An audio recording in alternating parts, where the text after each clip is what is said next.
Welcome to Science Week 2. Using the Smile Learners Packet, write your name before we begin.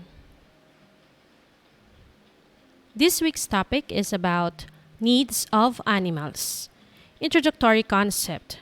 Animals are living things. They have different needs in order to live and grow. In this module, let us know more about what animals need in order to live and survive. For our learning competencies, at the end of this learning packet, you should be able to cite pieces of evidence that animals have needs. Compare the needs of different animals. Predict what may happen to animals if their needs are not met. Let's proceed with the activities. Starting with activity and analysis 1, directions. What do you think animals need? Arrange the scrambled letters to reveal the possible answer. So we have here 4 words to form from these scrambled letters. So this pertains to the different animal needs. If you can associate our needs, the human body's needs, so maybe there are some words the same with there are some needs the same with ours. Pause this part to form the 4 words needed. And if you're done, you may proceed with the first question. What will happen to animals if these needs are given? So you may write a short phrase, or a short sentence for the answer for question number 1.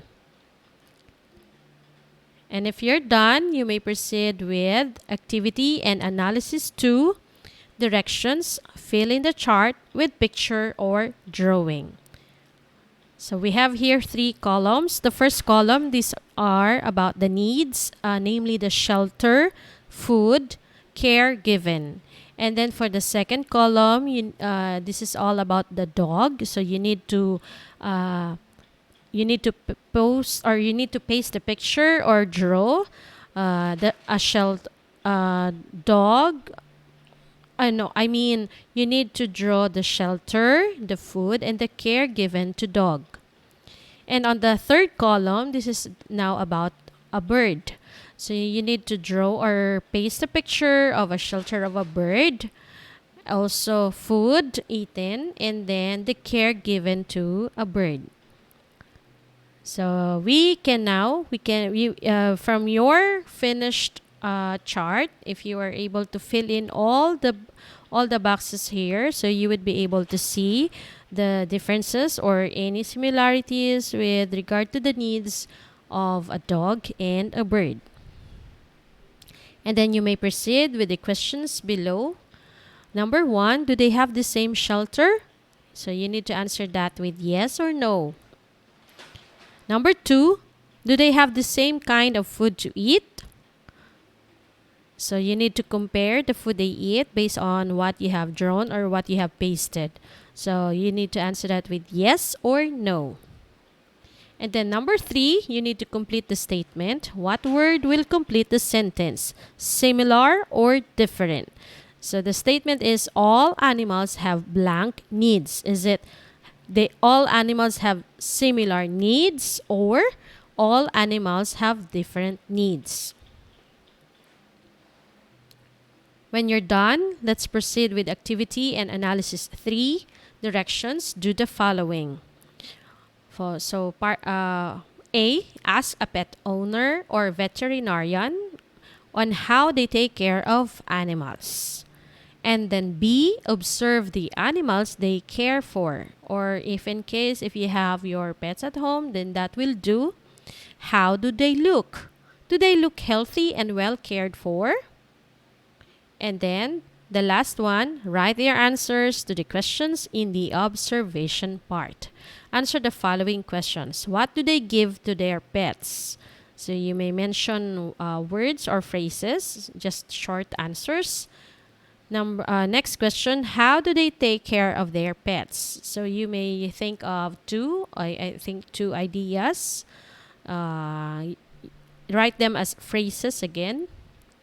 And then, for the last question, what do their pets need? You need to list them down. I think four or more. And then let's proceed with abstraction. Answer the following questions. Number one, what are some things do animals need in order to grow? Do you think they all have the same needs? So you need to answer two questions. Just use all the blanks provided below. And then number two, give one situation when an animal was not given its basic need. What do you think happened to that animal? So you need to use your inference or your foresight. So what will happen if these needs are not given to these animals? Finish this part before you proceed with the next page. Okay, remember this. Needs of animals. Food and water. So animals are living things. They need food in order to live and grow. Different animals eat different kinds of food. Some animals eat plants. Monkeys eat fruits. Goats, cows, and carabaos and horses eat grass. Butterflies eat nectar found inside flowers. Rabbits eat vegetables. Chickens and other birds eat seeds of fruit, palay, and corn. So we have here different animals with what they eat. And then because they differ in what they eat, in the food that they eat, so they may be grouped into this following. So we have here some animals eat other animals, so they are meat-eating animals. So in some books they are called carnivore. So carne. So it means they eat only meat. Eagles eat chicks, rats, and other animals. Frogs eat insects. Lions eat other animals. And then aside from that, we also have the herbivore. It means they eat plants. And then we also have the omnivore. It means they eat either meat or they eat meat and plants. So pareho. So aside from the food, animals need water for drinking. Water also keeps their body cool. During the dry season, yung mainit na mainit, many rivers and springs dry up. So kulang ang tubig. So what do you think will happen to the animals if they do not have water to drink? So the same as what we experience, if we lack water to drink, then we feel thirsty. So parang walang energy. Okay, I'd like to show you some slide presentation. What do animals need? We will just return to that Smile Learning Packet afterwards. So what do animals need? Okay, let's have the first one. So based on the picture, what do you think are they doing? So the cat and the dog are eating. So what do they need? They need food. Okay. So let's have this one. What these animals eat. So we have cow, bird, and then dog. Okay, let's match the picture with the food they eat. So we have cow, bird, and dog. And we have here below are some of what animals eat. So we have tayo siguro bone or piece of meat. We have grass and then worm. Okay, let's begin with the cow. What does it eat? Okay, grass. And the bird, it eats worm. And then the dog, it eats bone and meat. Okay, if you notice, so they eat different kinds of food, or they do not eat similar food. For cow, they eat more plants, so they eat more of grass, so they are called herbivore. So it's from the word herb, so halaman, so herbivore. May mga ano siya dyan. You can use some clues from the word itself. Okay, next, the bird. A bird, it eats seeds, it eats worms and other fruits. So either they eat meat or plants. So they are called omnivore. And then for dogs, they like more of they like eating more of meat. So kaya they have sharper teeth so that they can tear the meat when they eat. So they are called carnivore. So more of ano sila, meat eating. Okay, now how about this one? I've shown you a need. So need is food, and then this one from the picture shown to you. This one is showing animals need. So where does the dog stay? Especially for those who have pets at home. So they stay in a kennel or dog house. So it means they need shelter, okay, or home. Okay, so where these animals live. So we have here three animals, namely bird, fish, gapian, and then a bee.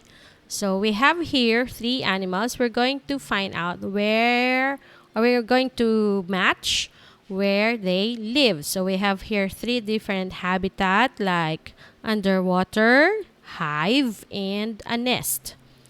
So beginning with the bird, where does it live? Okay, so nasa nest on trees.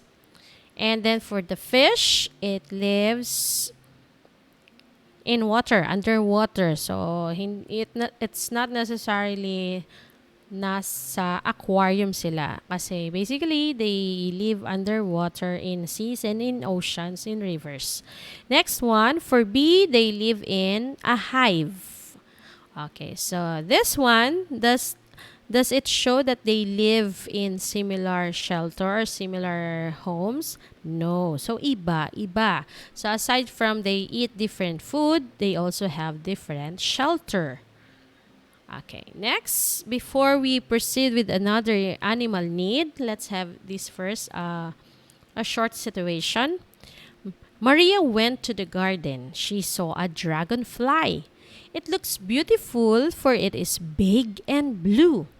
She caught it and placed it inside a jar. She wants to keep it, so she covered the jar. Nilagyan niyang takip.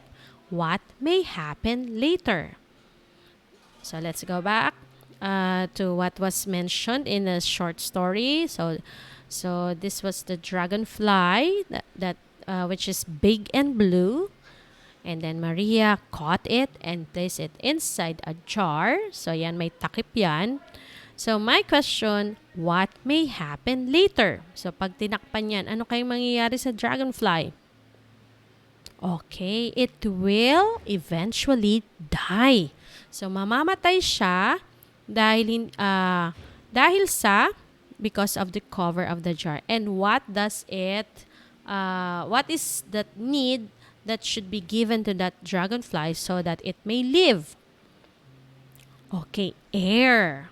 Okay, so we have here animals need air. So just like the human beings, we use oxygen. We need oxygen to live. So in exchange tayo with plants. So pareho ang human beings and animals, we need oxygen to live, and then the plants need carbon dioxide. So the three of us, we need air. And then I'm going to talk about it. Why is it that we need plants? Why is it that animals need also plants? Kahit carnivore, bakit kailangan pa rin ba ng plants? Because it is about the air. Okay, let's proceed. Okay, the next need will be about this. So ano kaya ang kailangan nito? From the picture, the lion and the chicken. So they need water. So they too feel thirsty, and they need to to drink water. And aside water for drinking, they also need it to cool themselves. So lalo na, especially for animals which have thick fur, so they para silang palaging naka-jacket. So it feels hot, so they need to cool themselves in water. So yan. So from time to time, naliligo din sila. Yan. And then also ang bird, kaya minsan sa ibang mga parks they have the bird bath. So yan, kailangan yan ng animals. Okay, next one, the last one and the most important one, wherein the people are involved. So if we have the first that was mentioned is food, sunod naman is shelter, sunod air, water, and the last one it's about us. So we need to show this because animals need care and concern. So ito naman ang role natin when it comes to animals. They need care and concern from human beings. Okay, let's go back to the Smile Learners Packet. And let's continue what is discussed on page 5. Okay, so this was mentioned, fresh air. People and animals need to breathe fresh air. Without air, animals will die. So that is why cages, aquariums, and fish bowls have openings where air can pass. Pero limited lang. So take note, ang fish bowl not ideal for fish kasi it is limited. So usually ang fish bowl maliliit lang siya. And then ang aquarium naman, which is better kasi may aerator. Okay. And then do not put animals in containers. Just so wag yung gayahin si Maria, that are completely closed. Make sure they have holes big enough in order for air to enter. But for those winged animals, so they prefer flying rather than staying in a cage. Okay, next, shelter. Some animals make their own homes. Oh, sila yung gumagawa, just like the bees and the birds. Shelter protects animals from bad weather and from their enemies. So like the birds, spider, ants, and the bees, they make their own shelter. So hindi na kailangan lagyan sila kasi sila mismo ang gumagawa. And then people make homes for their animal pets. For those who are pet owners, they provide shelter. So these homes should be kept clean. So dapat nahugasan yan. The coop is a home for chickens. The pig pen is where pigs live. And the stable is a home for the horses. So yan yung mga gawa ng tao, wherein the people show care and concern because they build homes for the animals. And then lastly, care. Animals have feelings too. Animals need to be taken care of. Most animals become loyal to their caretakers. Mabuot sinda kapag mabuot man ang amo. So we need to be kind to each other. So if you give a dog food and water, it will wag its tail. So happy sign yon. So this means that it is happy. So if you play with your pets, they become happy too. Animals that do not receive their needs will get sick and later on die. So especially for those who have pets at home, so if they are not properly taken care, so they might get sick, or the worst case is they might die. Okay, application. So from all that you have seen, from all the what was mentioned about the needs of animals, so follow the directions in each box. The first big box is draw an animal here. So whatever you like, maybe if you like to have your pet at home to be drawn here, so pwede. And then because you are familiar with your pet at home, then you can also draw the food this animal needs in order to grow. So, ito-drawing mo din kung ano yung food, and then draw its shelter here. So, shelter naman. And then, On the lowest left part, tell what is going to happen if it is not given water for 7 days. Anong mangyayari pag hindi pinainom ng tubig? And then on the right one, write what other things this animal needs to survive. Aside from what you have identified under food and shelter, so you need also to list what other needs. So pause this part to finish. Make your drawing beautiful and neat. And then part 2, directions. Color the picture which shows animals getting their needs. So alin ba dyan ang mga animals na kumbaga magiging happy because they are well cared. So ito, first picture, the girl is feeding the dog. Ito naman second picture, dog and cat. Kita na ang ribs dahil sa sobrang payat. Next one, a man is feeding a horse with hay and water. Next one, ito naman, a girl is hugging her pet dog. Ito, a boy is kicking a rabbit. Ito naman, last picture, a boy and a girl are cleaning the coop. So may nag-hose para ma-wash out yung mga